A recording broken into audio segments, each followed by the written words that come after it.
Doesn't it feel good to laugh? It reminds me of when I was in the first grade. I remember it because it was the second year I was in the first grade.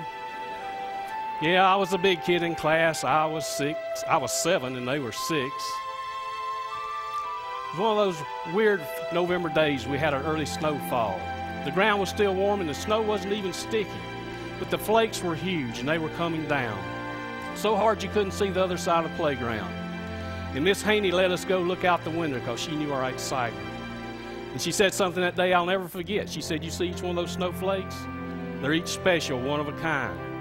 But yet they all have something in common. They all have 6 sides or 6 points.